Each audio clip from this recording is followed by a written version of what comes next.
Dads today on TV, when you look at them, there are many ways, but the most of them are they're goofy or they're just kind of jerks. It's like that is true. Every dad is presented that way. You know, the dad is goofy, but the mom is always brilliant. Yeah, even when I was a kid, it was like that. Yeah. Like, I remember Fairly Odd Parents growing up was definitely like that. Jimmy Neutron. Yeah, Jimmy Neutron, was his also dad. like that. Most of the Disney, like, sitcoms for kids, either the dad just wasn't there at all or he was kind of an idiot. Yeah, you're right. Yeah, it's true. It's kind of what we've become. And if you look at it, a lot of the conflict in shows, whether it be anime or dramas, a lot of the conflict comes through dad problems, dad issues, things that are going on. A lot of destructive behavior in life actually comes from a bad relationship with dads. Yeah. You talk to anybody, I think the prison population, there's like a really high number of fatherless men growing up. And there's just some realities to that we want to face. And what we have to do is recognize that dads are very important when it comes to relationships with their kids. I'm not saying they're more important than moms, but they're very important. And as men, you can be a great dad. You can. It's not some secret. You don't have to go to the top of a mountain and go see a monk or something to figure it out.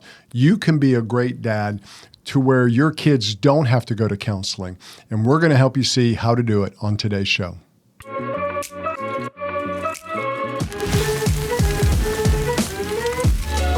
This is the Thriving Man Podcast with David and Reese Maxwell. These weekly shows are designed to help you remove the confusion from your life and make real progress with your growth. No matter where you are or where you're going, we're here to help you live a life you can be proud of. So welcome to the Thriving Man Podcast. Welcome to the Thriving Man Podcast. I'm Reese. And I'm David. And he's my dad. And our goal here is to help you get out of survival mode and start living a life that you can be proud of. So, we're talking about fatherhood in this episode, really in this series. So the question is, what is a great dad? How do we become one? Yeah. And is it an unobtainable secret that only a few know? Like you said earlier, the monk on the mountaintop has the secret to being a good dad. Yeah. And only those who are worthy of climbing Everest can earn it. You know, is it that kind of a thing? Yeah. Well, sometimes as men, I think what we do is we kind of idolize people who we see as, oh, that's a great dad. You know, oh, that guy's perfect in every way. And so what we do is we make it unobtainable. That's a good point. We make it almost like, well, you know, with the Olympics going on, you know, it's like being an Olympic athlete. You know, oh, that guy's a great dad. In other words, I'm a normal guy, so I can't be a great dad. And it's really not true. Yeah. Every man can be a great dad. They just takes them maybe making some very important decisions of what that looks like. Yeah, and it takes, well, you said it, decisions. It doesn't happen by itself. No. You know, the easiest route of being a parent is not the best route of being a parent. Yeah. I mean, even now that I'm older, I can see how you and mom made decisions that weren't easy. I just thought they were normal. Yeah.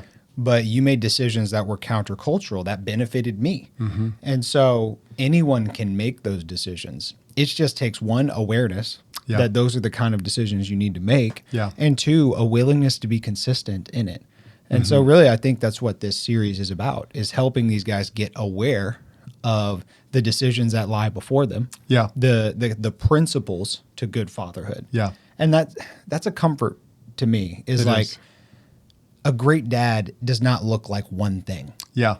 There are certain principles, but the practicality of it applies differently to different people. Yeah. A dad can be all kinds of men. Exactly. You know, your personality can be different. What you're into can be different. It will be. Yeah. Because, I mean, you talk to people who've had a great dad. You've got some dads who maybe were sports guys, some guys who were hunters, some guys who were computer geeks, some guys who were anime nerds. I mean, it doesn't really matter what you do, what you look like. It really has to do with the decisions you make of what kind of man are you going to be. Yes. When you decide I'm going to be a great man, then you're going to be a great dad. Yeah. And that looks very different from a lot of times what it's portrayed in movies and stuff like that. It has nothing to do with six-pack abs or any of that. To be a great dad, you have to decide what kind of man you're going to be. Once you do that, being a great dad, I think will flow naturally from you. And I think that's a great point. Just like most things in life, I think we get ourselves into trouble when we oversimplify it. Yeah. Like you said earlier, idolizing that one character from a movie, Yeah. or idolizing that one guy in your church. Yeah. It's not bad to learn from those things. Like, what do I like about that? What resonates with me about that? What do I want to grow in that area? But it is bad if you say, if I'm not copy paste who that guy is, Yeah. I'm a failure. Yeah. And Yeah. that's just not true. Yeah. Yeah. So it's true. the cool thing is the principles of being a good dad are pretty simple. Mm-hmm. They may not be easy Yeah. because that's different. Yeah. But they're simple. It's not, like you said, knowledge that you can only get from a select few. It's Yeah. pretty self-evident, but we're going to go over that, I think, today. Yeah, because a lot of men think they have to have all the answers. And part of being a great dad is realizing I don't have all the answers, but I can decide to live a certain way that will help me move in the direction where I am a better dad. Yeah. As we were talking about this episode, you said this one statement, and I want to give it to the guys right now because it's such a good perspective as we continue in this. It's the idea that the foundation of being a good dad is being a good man. Mm-hmm. The foundation of being a good father Yeah. is being a good individual. Yeah. And so, I mean, like if you look at the shows and movies, a lot of times, the dad who's not a good father usually has a lot of personal problems. And Yeah. they're carrying their own burdens and focusing on their own flaws instead of helping their kid. Yeah, and they're not willing to work on their flaws. Precisely. And as a man, if you're not willing to grow and get better as a man, then you're almost hamstringing yourself to be a good dad. Absolutely. Because you won't have the ability to do it because you're missing elements in your life. And you can blame people. You can say, well, it's not my fault. My dad did this or did that. And those things may be true, but it's your turn. It's your turn to do something about it and change maybe that culture of your family. Yes, I think that's true. And that's really the first principle. And if you're taking notes, this is what you would write. Yeah. The first principle is to take responsibility for you. Yeah. You have to take responsibility for your own life. You're right. A lot of us, well, everybody, the flaws and issues and problems we have, other people have contributed to. Yeah. No man is an island in the positive sense or in the negative sense. Yeah, it's true. Yes, somebody may have done something to you when you were young, or somebody may have not been there for you, but ultimately how you behave in the present is your decision. God gave us free will. Yeah. And you get to choose what you're going to do with that. And so the first thing is to recognize that you have that decision and say, I will be better. I will try and live best. It's funny how we, as dads, sometimes we say to our kids, you have to take responsibility for what you do. So we kind of preach it. Yeah. But then when it comes to us, we'll make excuses. We'll we'll go straight up Uncle Rico. If coach had just put me in, to where there's always someone to blame. There's always something out there that you can use as an excuse. And some of them may be legitimate. But how you respond, what you do with it, one, affects you as a man, but then it affects what you're showing your children. If they see you overcoming something, that's a great lesson for them. That is absolutely true. My dad battled through this. He's not been perfect, but he's gotten better. That helps them see that, okay, when life is hard, I can push through it.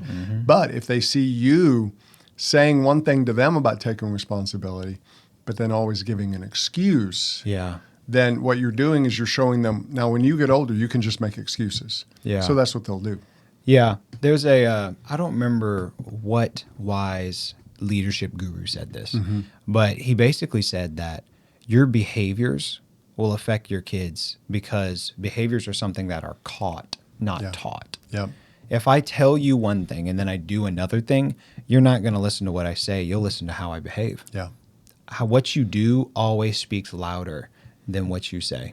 So if you say to your kid, hey, you got to take care of your health, son. That's important.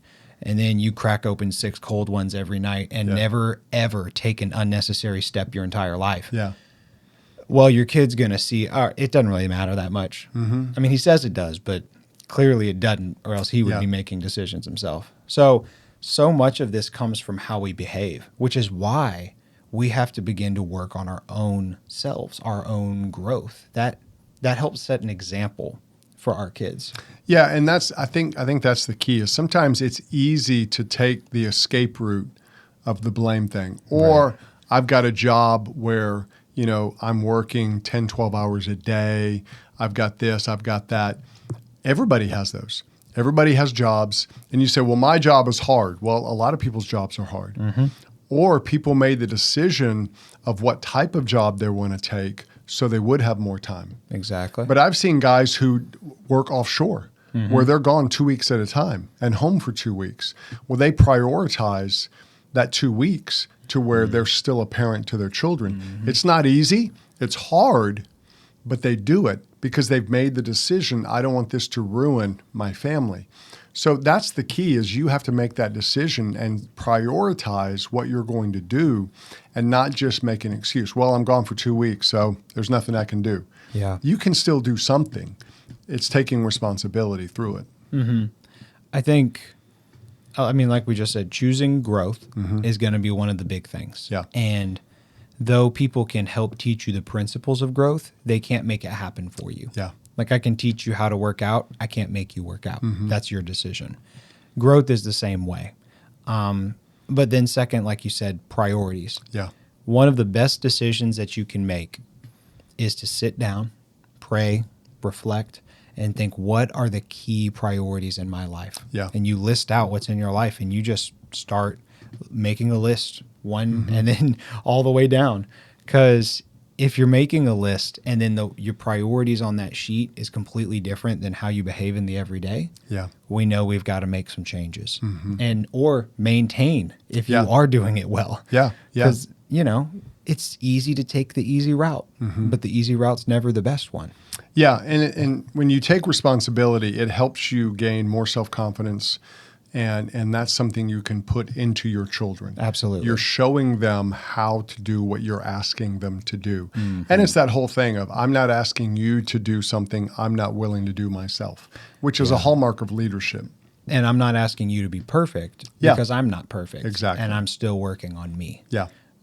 You're not telling your kids to be some immortal demigod of a teenager or something like that. Yeah. You're like, hey, dude, I yelled when I shouldn't have yelled, and I'm sorry about that. Yeah. You're teaching them how to apologize. A lot of times us behaving well is the foundation of being a good parent. It is. There's no amount of books you can read or secrets you found on TikTok you can apply that can replace you living a life of integrity. Yeah. Which comes down to you taking responsibility for your attitudes, your actions, what you think, how you respond. Those things. Again, you don't have to be perfect. No. But you have to be growing in those areas if you want your kids to do the same. Yeah. And if you're saying to yourself, like, okay, that sounds great. What does it mean to take responsibility for myself? Yeah.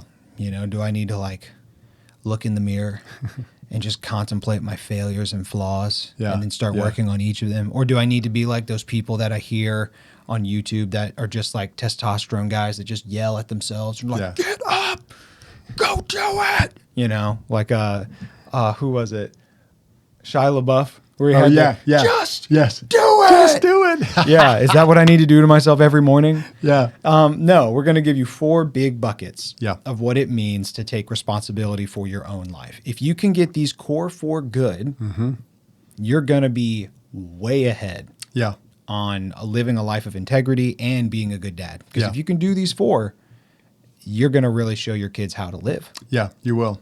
So you can go ahead and give us the 4 big buckets. Yeah, the 4 big buckets you want to focus on, we call the 4D, the fundamentals, and it's your physical, your mental, your emotional, and your spiritual. If you take responsibility in each of those areas and you're really focused on living in all 4, then that's going to help you take responsibility as a man and live better as a man.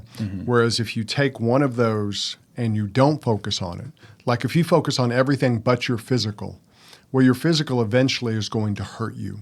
You won't be able to do a lot of other things because you're physically in bad shape.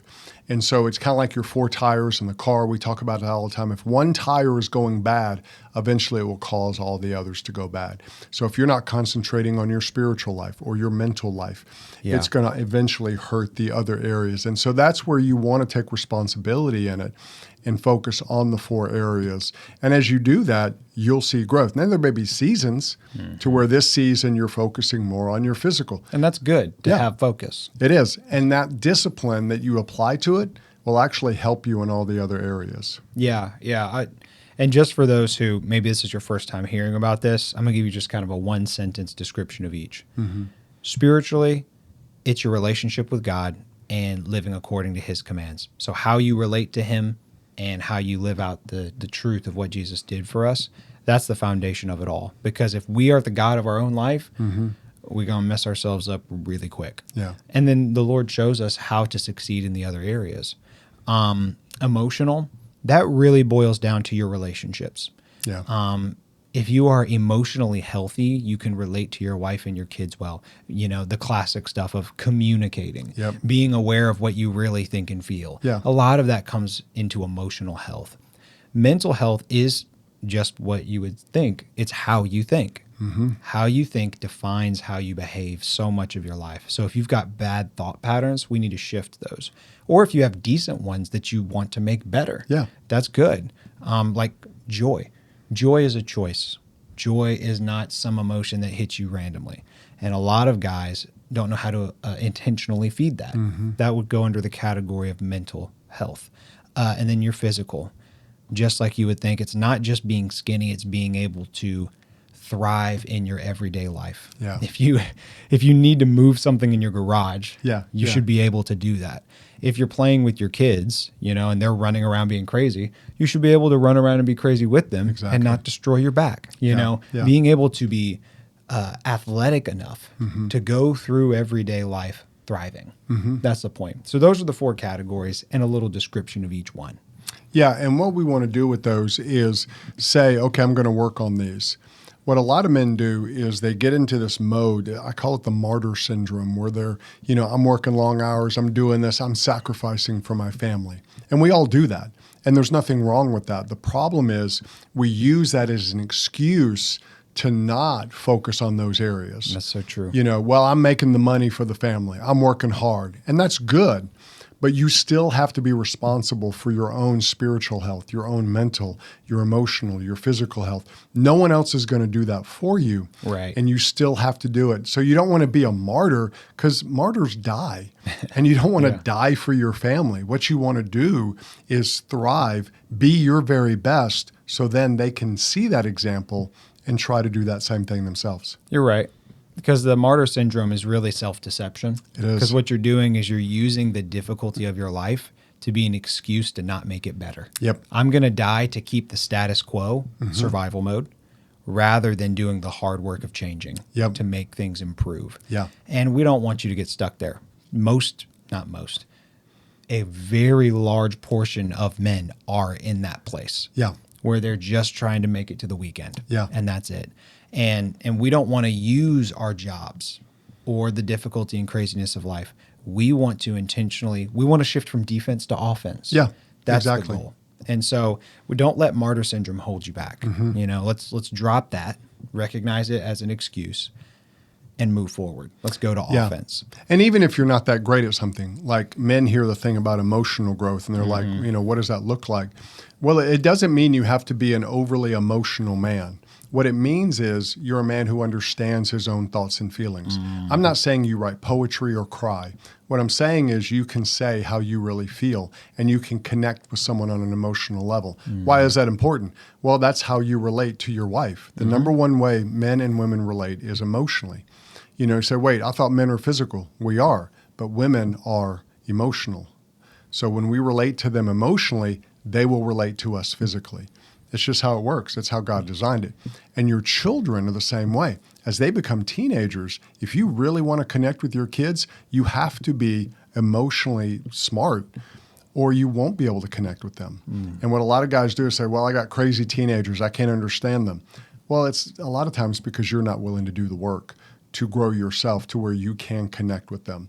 I'm not saying that a 14-year-old girl whose emotions are up and down is easy to understand, but you can emotionally connect to her to where you're her dad and she feels that all through her teen years in a good way.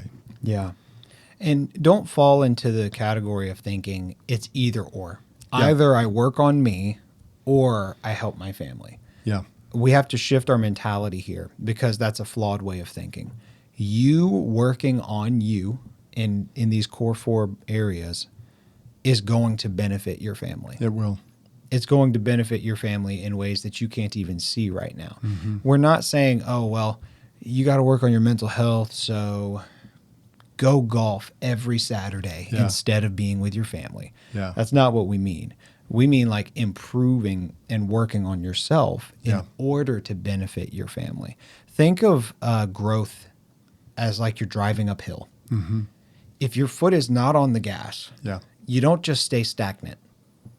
You start going backwards. And we've seen in our world today many leaders who've worked their way up, you know, like just absolutely doggedly worked their way to the top.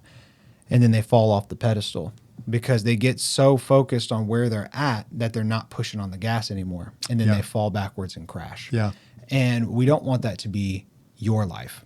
We want you to be growing and putting the gas in to continue getting better, to go to the next level. Because when you do that, that's going to make your wife's life better.